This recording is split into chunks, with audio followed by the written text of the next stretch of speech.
நண்பர்கள் அனைவருக்கும் வணக்கம்.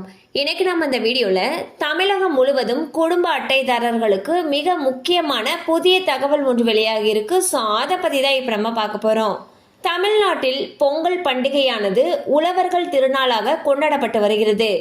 இந்த பண்டிகையை தமிழக மக்கள் உற்சாகமாக கொண்டாடப்பட வேண்டும் என்பதற்காக ஆண்டுதோறும் தமிழ்நாடு அரசு சார்பில் பச்சரிசி, சர்க்கரை, வெல்லம், முந்திரி, கரும்பு உள்ளிட்ட பொருட்கள் ரேஷன் கடைகளில் வழங்கப்பட்டு வருகின்றன. இது பொதுமக்கள் மத்தியில் நல்ல வரவேற்பை பெற்ற நிலையில் 1000 ரூபாயை சேர்த்தும் தமிழக அரசு வழங்கி வருகிறது. இதனால் ஏழை எளிய மக்களும் பொங்கல் பண்டிகையை மகிழ்ச்சியாக கொண்டாடி வருகின்றனர். இந்நிலையில் பொங்கல் பண்டிகையை போன்று தீபாவளி பண்டிகையையும் மக்கள் வெகு விமர்சையாக பட்டாசு வெடித்து கொண்டாடுகின்றனர். பொங்கல் பண்டிகையை போல தீபாவளி பண்டிகைக்கும் சிறப்பு தொகுப்பு வழங்க வேண்டும் என்று கோரிக்கை விடுக்கப்பட்டுள்ளது. இது குறித்து மார்க்சிஸ்ட் கம்யூனிஸ்ட் கட்சி சார்பில் அக்டோபர் 31 அனைத்து பகுதி மக்களாலும் தீபாவளி பண்டிகை கொண்டாடப்பட இருக்கிறது. ஆனால் விலைவாசி உயர்வின் காரணமாக உழைக்கும் மக்களுக்கு இது தித்திக்கும் தீபாவளியாக அமைவதற்கு மாறாக திண்டாடும் தீபாவளியாக மாறிவிடும் சூழல் இருக்கிறது என்று கூறினார்.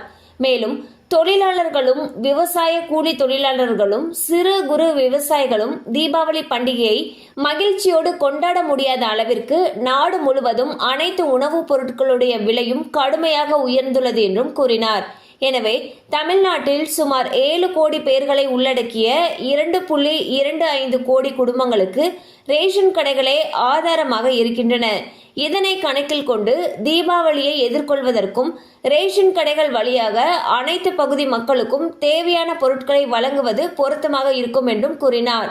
எனவே அரிசி, சர்க்கரை, மைதா, கடலை மாவு, பாமாயில், கோதுமை, எண்ணெய், பருப்பு வகைகள், ரவை, மல்லி, மிளகாய் வத்தல், சீரகம், மிளகு உள்ளிட்ட அத்தியாவசிய பொருட்களை ரேஷன் கடைகளில் வழங்குவதன் மூலமாக 7 கோடி மக்கள் பயனடைய முடியும் என்றும் அந்த கட்சி சார்பில் தெரிவித்தார்.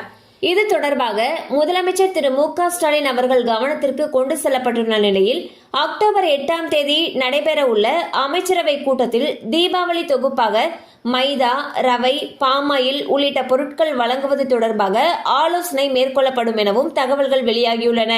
இதனையடுத்து தீபாவளி தொகுப்பு தொடர்பாக உணவுப் பொருட்கள் வழங்கல் துறை அறிவிப்பு வெளியிட வாய்ப்பு இருப்பதாகவும் கூறப்படுகிறது. ஸோ பார்த்தீங்கன்னா வரக்கூடிய தீபாவளி பண்டிகையை முன்னிட்டு பொங்கல் பண்டிகைக்கு தர்றது மாதிரியே தீபாவளிக்கும் பரிசு தொகுப்பு தரணும்னு சொல்லிட்டு பொதுமக்கள் சார்பில் கோரிக்கைகள் எழுந்த வண்ணம் இருக்கு. இந்நிலையில் இது குறித்த அதிகாரப்பூர்வ அறிவிப்பானது விரைவில் வெளியாகும் என்று எதிர்பார்க்கப்படுகிறது.